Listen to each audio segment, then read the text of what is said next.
Welcome back to the Morning Grind, RotoGrinders. Dean here. It's not Stevie still. He's busy knocking out his NASCAR content. If you guys want his NASCAR content, you know where to get it at RotoGrinders.com. That said, today, I guess it's never too early. We're gonna kind of preview the restart of the NBA season. We're gonna bring in Andy Means. Y'all know him from the premium here at RotoGrinders. Does his core plays article. You see him on Crunch Time as well. You know him from the Mean Streets podcast. You know him from the NCAA finals. I don't know the finals, but NCAA tournament for sure. Andy, what's going on, dude? I recently knocked out an article as well, too. I believe it's a free article, just kind of that talks about the restart and what we're kind of looking at least as of June 2nd or June 1st. These things are fluid. What's going on, Andy? Yeah, not much, So I appreciate you having me again. I enjoyed talking to you last time you had me on. And yeah, as far as that article goes, like I tried to pick as most important topics as possible. Like that's one of those things where there's so many moving parts and so many storylines and so many variables in the bubble that you could just go on and on about writing it. So I tried to at least hone in on what I thought was somewhat of the most important stuff. But yeah, I mean, as I'm sure you and I will talk about now, there's just so much drama and so many hypotheticals and so many variables that are going to go into this thing. It's going to make for good entertainment, and make for fun DFS, B. Yeah, fun is an interesting way of phrasing it because it's going to be wild for sure. And like you wrote this in your article, and everybody's talking about how 16 days, everybody's going to play 8 games, more or less. It's 4 or 5 games per day. It does vary depending on opening night's a 2-gamer as well. Utah, New Orleans, LA versus LA. But yeah, it's going to be like Christmas Day every single day. And from a content perspective, from a DFS perspective, it might get a little hairy, it might get a little wild. And we were talking pre-show. Of course, you're going to have the crunch time here at RotoGrinders. We don't know how that's going to work or when that's going to happen. I'm sure you're going to have a core plays article or something of that sort. And we're not sure what kind of reporting we're going to have. It's going to be wild. So buckle up, Andy. Yeah, like as far as the content goes, we're still far enough out that I don't know what we're going to do. And what I hope happens is that these sites do treat it as Christmas Day slates where every day is the main slate starting with that first game and it just goes through on out the rest of the day. So hopefully that's what everyone does. I know DraftKings has theirs up already, and that's what they're doing. So hopefully that's the pattern we see for those first 16 seeding games. And as far as content, I'm certainly planning on doing everything we normally do. Luckily, I already get up early and try to get core plays done early, so I can. Because like if something's it's a little different when a slate locks at 1 Eastern as opposed to 7 Eastern. So hopefully we can get something normal up for people to consume, and then if stuff changes. And yeah, like you said, who the heck knows what's going to happen with the reporting, man? Like I don't even know who's going to be allowed in the bubble as far as reporters. Yeah, like is Woj going to be there? Is Shams going to be there? Are there going to be beat writers? Like I don't think so. And the NBA, of course, at the beginning of the season, they talked about how they wanted the injury reporting to be better, and but this is extreme circumstances. And the other part is that again, we're a month out. We're assuming they're going to be playing basketball. Who the hell knows? Just yesterday, Florida, of course, they're be playing in Orlando in the quote unquote the bubble there in Orlando. 10,000 more COVID cases, but we're working on the assumption that there is going to be basketball. There's no other way to speculate it, I suppose. And we'll speak in generalities where we talk DFS and, basketball more than any other sport is the domino effect. If this guy's out, then this guy all of a sudden becomes more interesting. And, we really shouldn't speculate who's going to be sitting a month from today outside of the guys that are known, I suppose. Otherwise, it's just probably going to be just worthless content in maybe 2 or 3 days or 2 or 3 weeks. And it's DFS. All we care about is today and today only. And, now we can just sort of speculate on what's going to be going down in a month. Yeah, that's the weird thing about it is if anything like that happens, is that really what all we care about is when we're analyzing if-then scenarios for DFS is player X is DNP. He's not playing. The reason, we don't care. But this is obviously a different level of stuff with how it's affecting the whole world. But if we're just going to, like zoom in on just what's happening with DFS like that. If some guy's out, not only is he going to be out for a game, but apparently he's going to be out for a couple weeks. And as of now, they're saying it doesn't matter if it's the 15th guy or LeBron James. So yeah, it's just another thing that we just don't know what's going to happen. I'm way more optimistic than probably everybody else. It seems like even like national writers that are in the know in the NBA are so pessimistic of this. I think it's gonna work. I don't know. I may be in the minority on that one. Okay, who's not optimistic is Stephen A. Smith because he's saying these guys got to have sex. How else they can't go 3 months without having sex? So people are going to be coming out of the bubble. That is. explain to me your optimism. I want to be optimistic too. And of course, you talked about, we want everybody to be healthy, obviously. Hopefully nothing happens. And we respected the players that are playing, understood why some players are not playing. Some guys are pulling out for different reasons too. We should kind of sort of get to there was speculation. All the sharps, Andy, were saying the Nets, man, you got to play the Nets because all this time Durant's going to come back, Kyrie's going to come back. Well, they're not playing. DeAndre Jordan's not playing. Wilson Chandler, for what it's worth, is not going to be playing. Spencer Dinwiddie had the COVID, so maybe he plays, maybe he doesn't. I don't think we have news on that just yet. Dwight Howard is questionable for a variety of reasons, for social reasons, for his one of his sons, his mother just died. Boogie Cousins, we don't know. Bertans is coming out because, well, he's 27 years old. He's had 2 ACLs. He's a free agent in Washington's terrible. Bradley Beal is questionable. We know Avery Bradley's out. J.R. Smith is in. Ariza's out. WCS is going to be out. And that's just as of right now.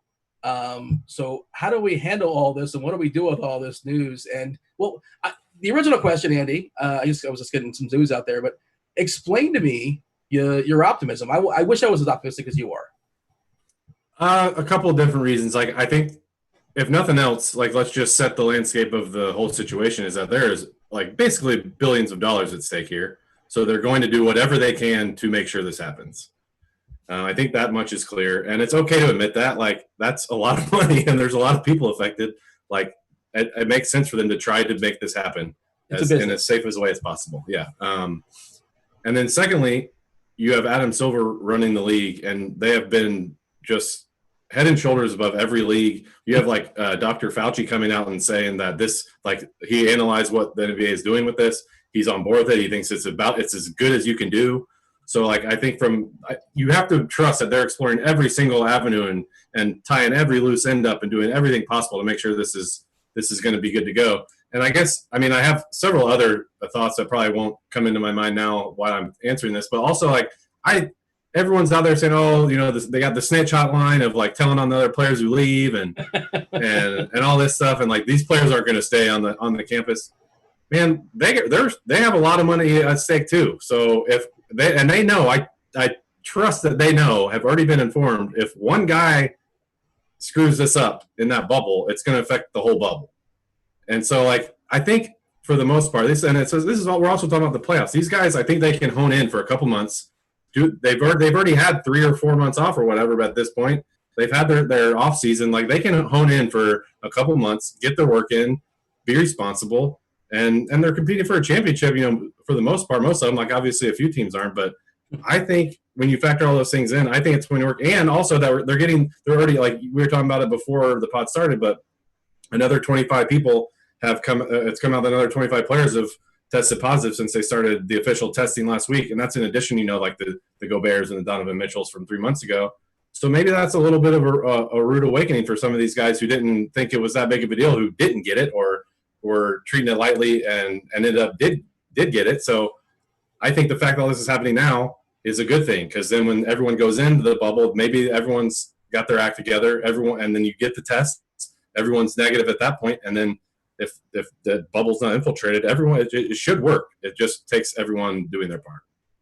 Should say 22 teams are in, 9 from the East, 13 from the West. Minnesota's gone. Golden State's chilling. The Cavs are out. The Hawks, the Pistons, the Knicks, the Bulls, and the Hornets, they are not invited. It's pretty hilarious that the Wizards are invited, but that's just how bad the East is. The Wizards at 24 and 40. There's 9 teams in the East. 8 of those 9 teams will make the playoffs. The Wizards currently 6 games behind the Magic and the Nets from the win column, for what it's worth. 5 or 6, depending on as far as the loss column. And they might be favored, Dean, if Dinwiddie's out. Well, Washington's without Bertans, and Beal might not play. I'm not buying the Beal one. Sorry, he's playing. I'm not buying that. Well, tell me why you're so confident on this. I just not buying it. I don't know. I think he's going to play. Especially now that they have a chance to make the playoffs, unless there's some sort of tankathon reason going on. Maybe it's like a public relations thing. I don't know. Maybe he wants to appear on the fence that he doesn't want to go. I don't know. Just out of nowhere it pops up. I don't know. And there's been a lot of trade rumors for Beal for a while, right? Hasn't there been like rumors that Beal's going to be a Laker at some point, or who? I don't know what his contract situation is. The latest one is the Nets, that that Jared Allen needs to go and ball out in this bubble now with no DeAndre Jordan, so he can raise his trade value. So, because these two teams are competing for the 8 seed is the theory, and that they might be swapping players come next regular season. Yeah, and so how that works is basically after the 8 games, if the 9 team is within 4 games or less of the 8 team, they will have a playoff. If the 8 team beats the 9 team, the 8 team makes the playoffs. If the 9 team beats the 8 team, they got to do it again and beat them twice. Does that sound right? Did I explain that correctly? Yep. That is accurate. Yeah, you obviously want to be in the 8 seed when the seeding games are over, so you only have to win once. If you're the 9 seed, though, you have to win twice, which obviously makes it more difficult. But I don't know, the East. Yeah, I think you alluded to it. The East, there's only 9 teams, so there's very few scenarios there. But there's a handful in the West, and some of them, like the Kings, are already coming out saying they're not getting any love, that they're even getting considered for making a play at that 8 seed. So maybe they play with a little chip. Yeah, Fox is feeling disrespected. Like the Sacramento Kings, you guys are 28-36. Come on, De'Aaron. And I think he also said, is he the one who also said that he's going to be just chilling in his room? He's like, I'm just going to be in my room. I think that was Fox as well. I think that was Kimba. Am I confusing people? I'm not really sure, but yeah, Kimba was like, I'm single. Kimba said, I'm single and I have no kids, so I'm always used to just chilling. I was like, why? If you're single and you have no kids, I feel like that's the opposite. You're probably not always. Stephen A. Smith just perked up. He's like, wait a second. Yeah. Yeah. So the East is just. And by the way, one of these teams, the Nets, the Magic, and the Wizards, are playing for the right. Actually, I apologize. 2 of those 3 teams will make the playoffs, and one of them, they're probably both going to get walloped by either Milwaukee, Toronto, and Boston, depending on how things go down. The West, much more interesting there, I would suppose. 13 teams. So we're looking at what? Phoenix at 26. I don't know why Phoenix is invited, but whatever. I guess, do they have to invite Phoenix just so Washington can go? Is that how that worked? I don't know. Actually, who knows? That actually might be the main reason. I don't know. It might be that they had to invite Washington, so then Phoenix had to come. I don't know. There might have been some algorithm that determined it too. Who knows? And nobody's respecting Phoenix. And for what it's worth, I saw Booker was, I think he was playing, was he with his dad and his brother or something like that? Is that correct? Did you read this about Booker? I think so, yeah. I just heard about that. I didn't read anything or see any clips about it, though. The most interesting thing here, I would think, as far as the 8 seed, is Memphis, Portland, New Orleans. I mean, if you want to say Sacramento, you can. They have the same exact record as New Orleans. And Fox is right. I mean, if you want to say disrespect, but like nobody thinks Sacramento's got a shot, right? I don't, and I think it's less to do with them and more to do with the Pelicans and the Blazers. Like, I think the Blazers should be getting respect. They have 2 guys coming back who are going to be starting for them, or at least that's what they're saying. They're going to say they're going to start Nurkic and maybe Zach Collins at the 4, move Melo to the 3. Those are 2 kind of important players who are, you can make the argument, I guess, that's why they had such a down year compared to last year. And I think they have as good a shot at the 8 seed as the Pelicans and the Grizzlies do. So that's, if I'm the Blazers, I would feel, they're getting the most amount of disrespect on anybody. The NBA is making it very clear. They're making no bones about it who they want to take that 8 spot. The Pelicans, the strength of schedule, they have the best strength of schedule amongst these 22 teams. We'll run it down. And also they're featuring the Pelicans on the very first night. It's a doubleheader. They're facing Utah. They want Zion to elevate his stature, and I presume they want Zion to take on the Lakers in the first round. And the schedule they gave, I'm pulling it up here on the fly. Opening night versus Utah, no Bogdanovich for Utah for what it's worth. Then against the Clippers, and then they have Memphis, who they might end up being in some sort of a battle for that 8 spot. Down the line, they beat them twice this year for what it's worth. Memphis, the aforementioned Kings twice, Washington, San Antonio, and Orlando. Now, to be fair, New Orleans did have I think one of the best, if not the best, strength of schedule, most favorable schedules when the actual real schedule was going down and the season was canceled. And your former teammate on your podcast, Reddick, was talking about those guys were excited. They thought they were going to be it. They thought they're going to make it. So they believed then, and there's no reason not to believe now. Of course, they added Zion as well, and that New Orleans was well positioned to take down. And I think even the betting markets were saying, despite the fact that their record was below, they were going to close strong. The NBA wants New Orleans in there. Is New Orleans going to get in there? I think so. It's not as likely as everyone seems to think, I would say, just because they have 2 good teams that, at least from what we just talked about, 2 good teams that are going to compete with that spot for. It's not nearly as a certainty as everyone thinks so. What I will say about the Zion thing is, if you recall, the Pelicans were also on opening night of the very beginning of the season in October, even though he had gotten hurt. Yeah. So the Zion thing's been a thing before the Pelicans were even threatening for an 8 seed or anything. Zion's already been a name before he even played an NBA game, to the point where they put him on freaking opening night. So that he's going to be a draw no matter what. And yeah, like you said about their schedule, I'm almost certain that the NBA even said this themselves, that they are trying their best to keep everyone's schedules as they were if we were just going to have the normal regular season. So the fact that they got the easiest remaining schedule shouldn't come as too much of a surprise. They should be given that right based on what the rest of their games were going to look like. So the conspiracy theorists are loving that one, but it shouldn't really surprise anybody. If you want to further the conspiracy, Memphis has the 5th hardest strength of schedule, and Portland has the 6th hardest strength of schedule, for what it's worth. Well, that would add to it. I would have to. I can't speak on them. I don't know what I don't off the top of my head. I don't know what their schedules look like. This is according to like something I found on Twitter, and like I didn't do the math. I just presume this is correct, and I saw a couple people tweeting it out. So, and maybe they had hard schedules going down the stretch, like you said, like you alluded to. Like maybe that was the case. I can't tell you that, but it feels like. But again, it is only fair if they had a bunch of cupcakes down the stretch, and maybe they had like the Bulls, and the Bulls are gone. Maybe they had the Hornets, and the Hornets are gone. So you got to give them whatever cupcakes are left standing, I suppose.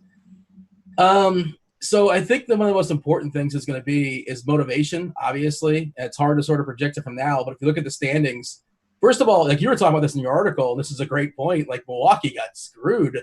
Their home field there's no more home field, home court, I guess I should be saying. So Milwaukee, they're 7 games up on Toronto. It doesn't matter what they are versus the West. Who cares? I just think Giannis is going to be worthless from a DFS perspective in these 8 games. Like he's going to play 25, maybe 28 minutes. He might get rested a couple games. What is Milwaukee's motivation to play anybody? Yeah, so outside of getting in shape. I'm going to try to talk this one through, and it's going to sound like I'm just like chasing my tail because there's just so many ways this can go at like certain forks in the road. So on the one hand, like let's just treat this as if this was a normal regular season, and they have this huge lead going in to the end of the regular season. We see them they'll sit guys every now and then just completely out of games. Other games will still get their run in, but maybe a few minutes below normal. This is so different than what we're used to that these guys just are – this is going to be what? At that point, what's that? Is that going to be 4.5 months by the time this starts when they actually play a game to a real game? I think 4.5 months. Am I wrong on that? My math wrong? No, that sounds about right. Yeah, 4.5. Yeah, 4.5. So that's longer than an off season, a normal off season. And then not even that, they're going into games that are just like, they'll have these 8 seeding games, but then you're going right into playoffs. So part of me wants to say, okay, Milwaukee, you're 6.5 games up on Toronto. You're basically a mathematical certainty to get the 1 seed in the East. Like you said, the overall 1 seed doesn't matter because there's no home court advantage. So part of me wants to say there's just no way these guys are going to play meaningful minutes. These games don't matter. You don't want to get guys hurt. But the playoffs are so soon now, and these guys are coming off such a long break that it's not like you can just snap your fingers and get Giannis ready to play 38 minutes, 39 minutes like he plays in playoffs normally. Like he's got to get ramped up a little bit at least. Like even if it's like the first 5 or 6 games, I could easily see them playing him like getting him up above 30. Like he's got to get like what he averaged 31 in the season. Like he's got to at least know what it feels like to play 35, 36, 40 minutes because he's got to get his body ready for that. But then on the flip side of that, his first round opponent's going to be the Magic or the Wizards, or then he's like, well, I got a whole other series basically. Yeah, that's it too. So there's so many ways this can go that like teams like Milwaukee may have a little longer runway to get their players ramped up.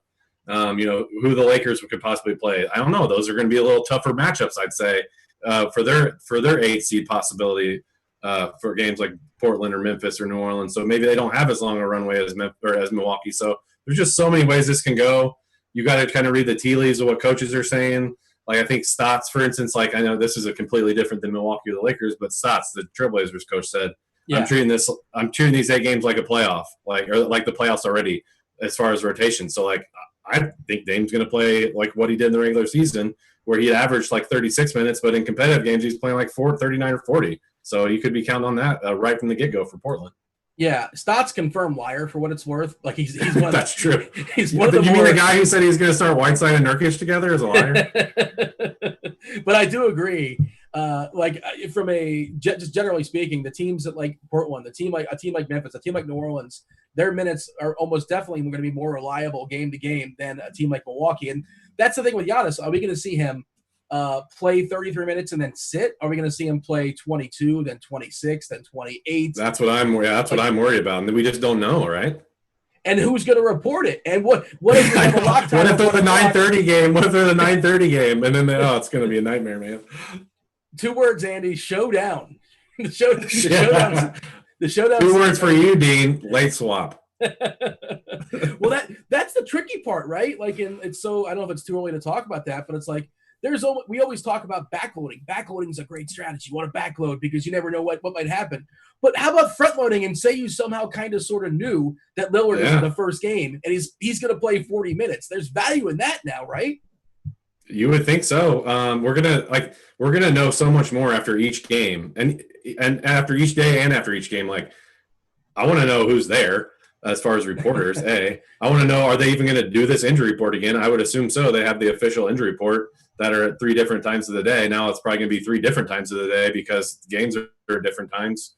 We'll know who's reporting news. We'll know if teams have beat writers there. All of this stuff's going to come out eventually. But these things are like of the least of the worries of the NBA is like what reporter is going to be there. I'm sure it's on their radar. They obviously want to get as much coverage as possible. That's within reason as far as health concerns. But those things are going to come out down the line. And like we're still 28 days away from when we're recording this, from when the first game. It's like we're literally exactly 4 weeks out. Just think of how much more we're going to know in the next 4 weeks than what we know right now. It's just insane. There's something we learn every day.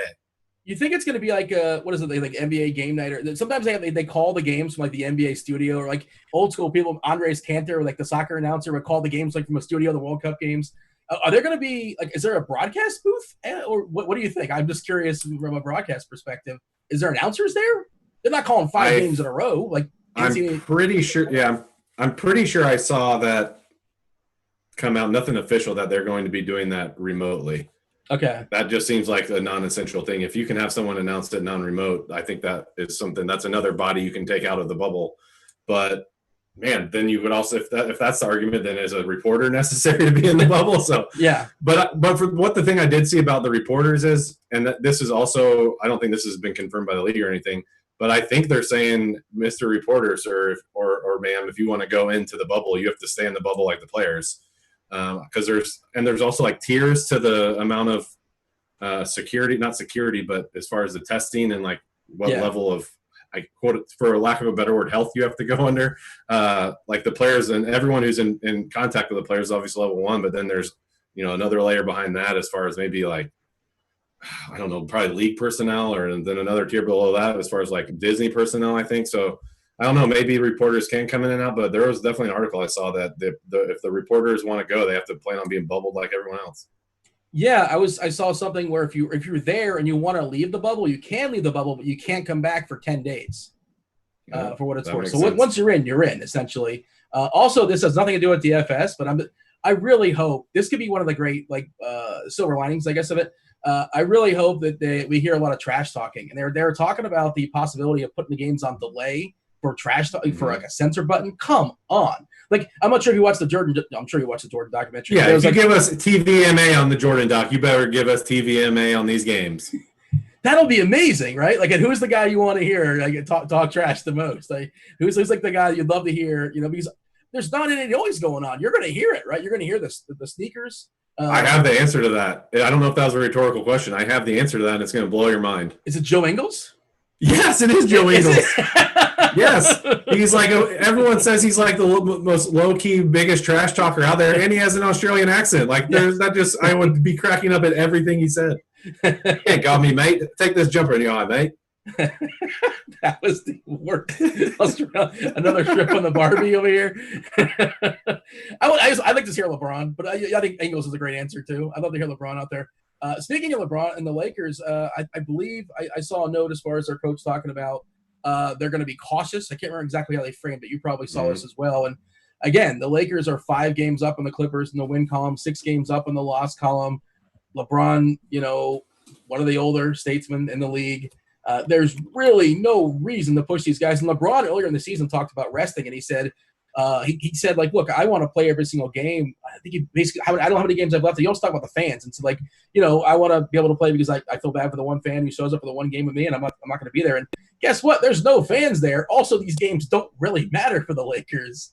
LeBron and Davis. And the other part is, of course, they're thinking 3 months from now. They're not thinking today as far as the 8-game stretch. They know that they're thinking about, the long game. We're going to see LeBron and Davis sit at least one, if not 2 games. Like that's sort of my projection. Do you not think that as well?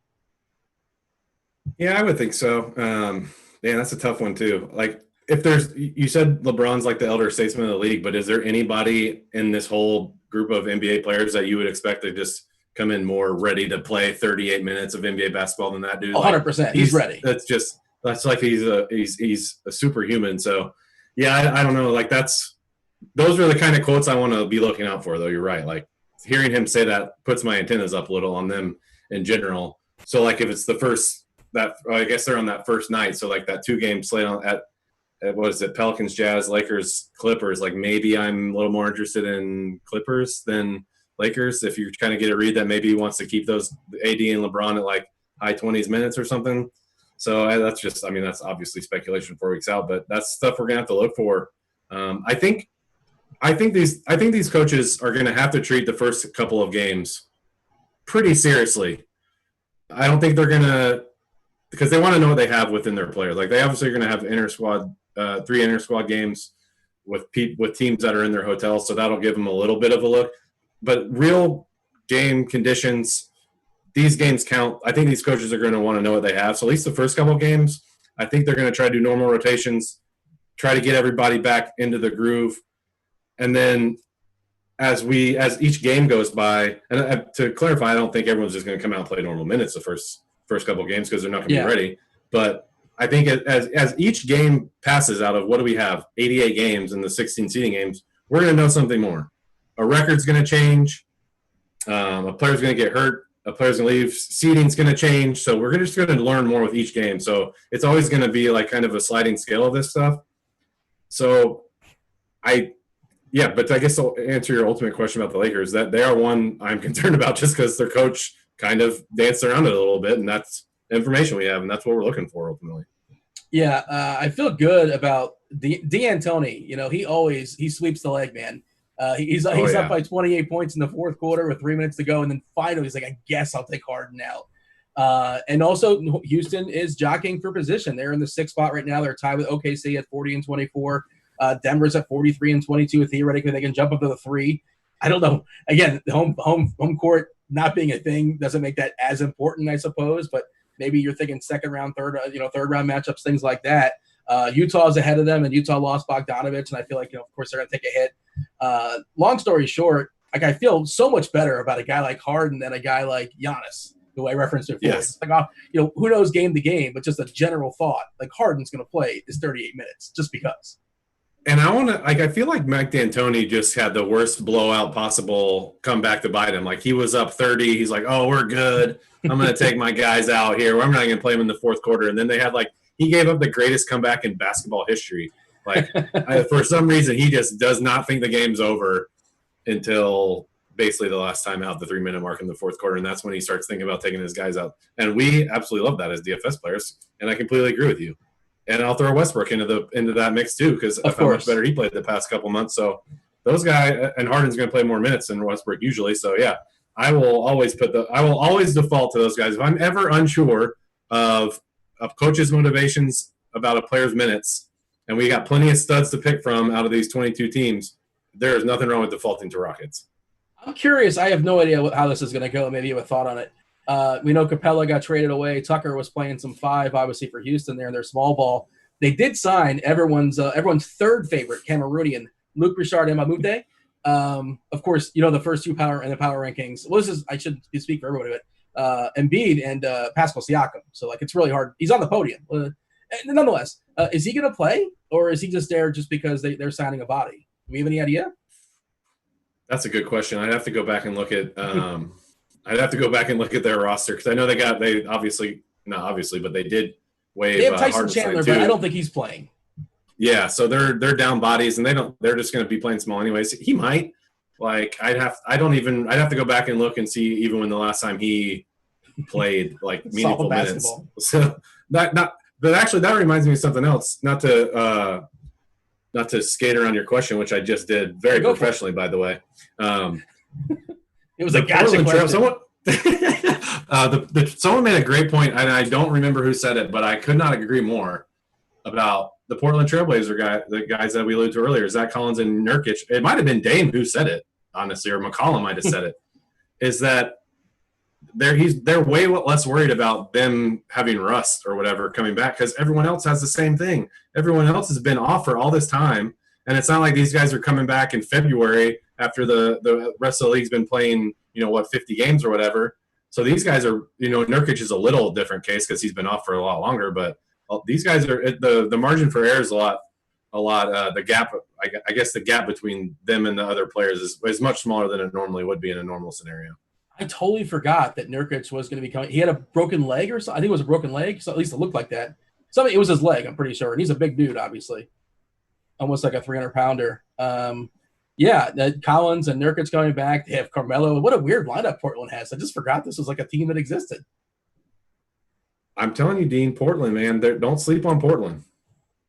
And just Memphis is 3 games up. So, but I think they have the worst team amongst the Portland and New Orleans, at least as things stands right now. Is that kind of where you're at as well? Yeah, I think so. That's kind of where I'm at. I'm with you on that one. How about some guys that are in, guys that are out? Anything that we're kind of monitoring? We talked about Bertans being out. Beal, you think is going to play? Who knows? McRae, of course, is no longer there either. Bogdanovich is out, which might elevate our boy Joe Jingles might get some more time out there to talk some smack. Avery Bradley's out. J.R. Smith is in. Anything else that we're kind of sort of monitoring? Jared Allen, of course, for the Nets. We suspect will get as much run as he can handle, or however long it takes to get him 6 fouls. Yeah, I forgot about that last little nugget. You dropped it in. Honestly, of all those names you rattled off, I think that's the most important one, just because I am not going to pretend to know what's going into the heads of the Brooklyn old coach or now new coach. I'm not going to pretend to know what's going on in the heads of their front office. But for whatever reason, they found it necessary to play those 2 guys, and by those 2 guys, I mean Jared Allen and DeAndre Jordan, basically the same amount of minutes. And even toward when the NBA went on hiatus, they're even giving DeAndre more burn-in. From what I recall, he kind of earned it a little bit too. But we know Jared Allen is a very good per-minute guy, and it's always the minutes. Like, he just could not get up above those low 20s because Jordan was there this year. And Another thing that we need to remember that I don't know if everyone's going to think about because everyone's going to be so intent on playing Jared Allen. But if we look at last year's numbers, the Nets were terrible against centers. That was because Jared Allen was getting way more minutes and was the guy at the 5 for them. So Jordan's helped stem that a little bit, but I think taking centers against the Nets is going to be a thing in this Orlando bubble. I'm seeing a note here that Ricky Rubio says he expects to play less than his normal minutes allotted there for Phoenix. Basically, no shot to make the playoffs, and that's the other thing. You talk about the first couple games, and these are things we'll figure out along the way. But as it progresses, and Phoenix has like 3 games left, we're going to see just the wildest rotations out there for Phoenix and other teams too. Washington presumably as well. Maybe we'll see. We're just going to see some weird things like the Spurs. The Spurs we didn't mention the Spurs, but they're playing basketball. There's a reason. We're going to see some 12, 13-man rotations out of the Spurs. And Milwaukee, we're talking about Milwaukee, they were doing that during the regular season. They were playing 11, 12-man rotations on the reg.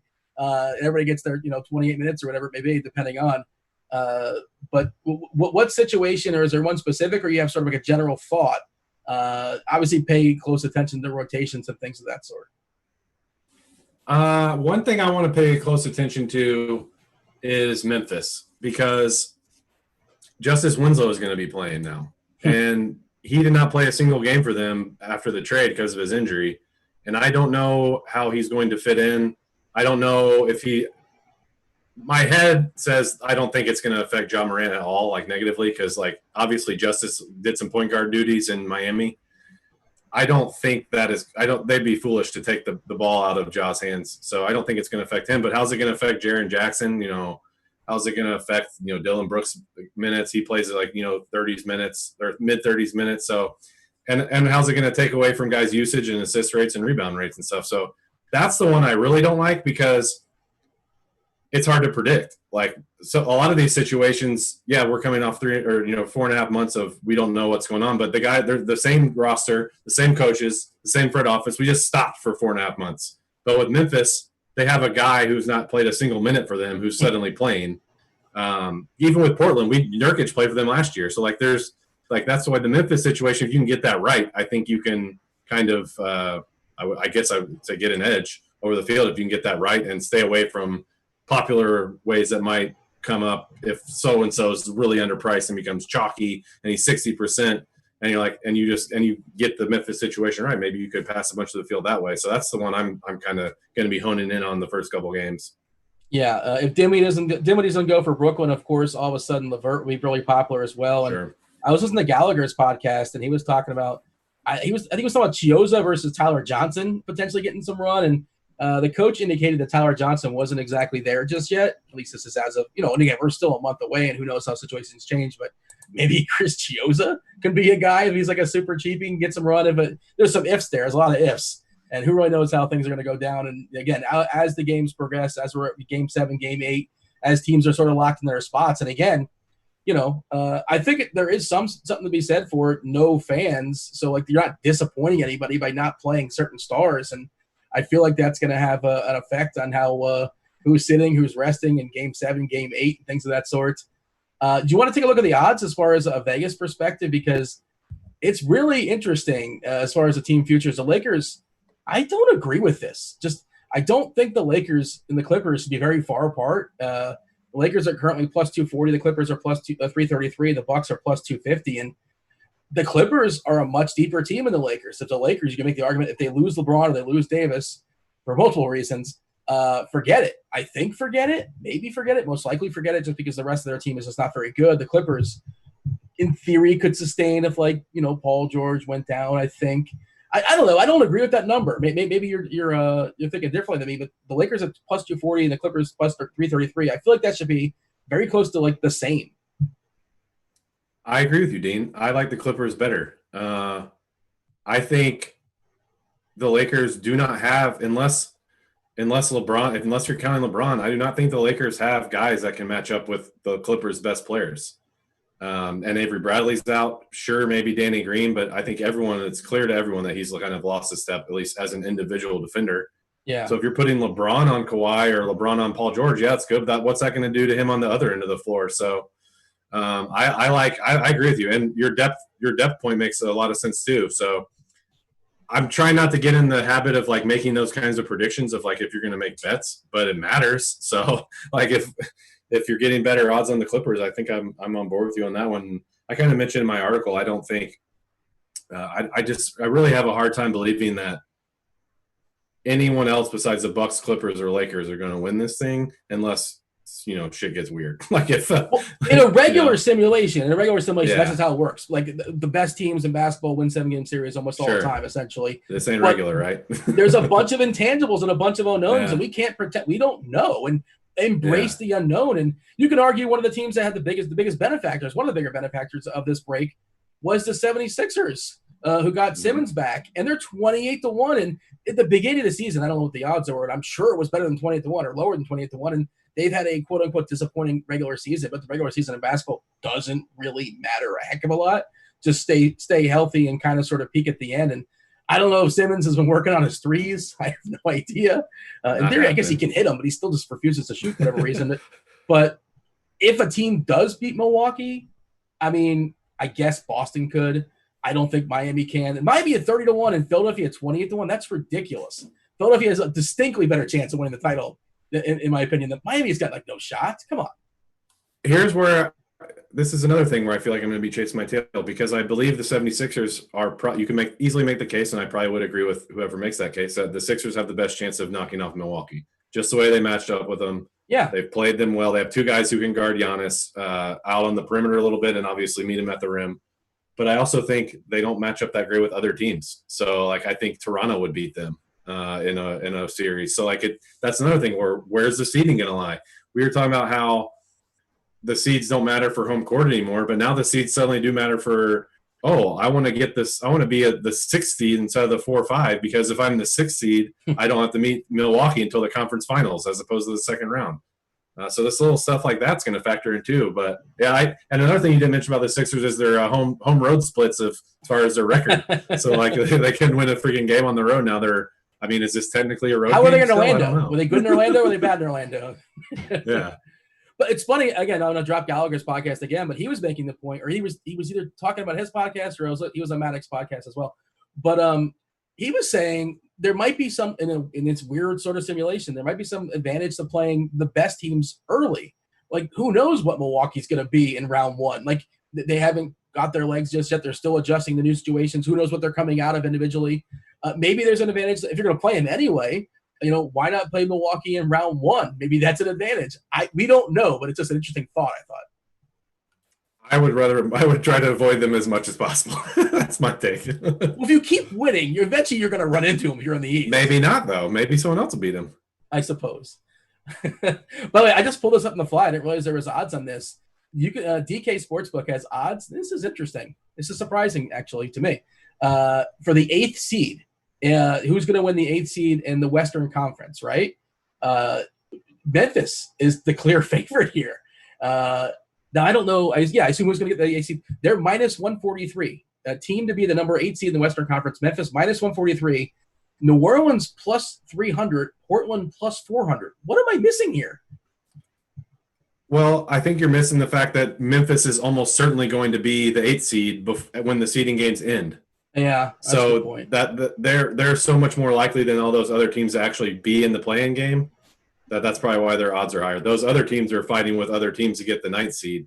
So I think that's probably what draws the odds a little lower.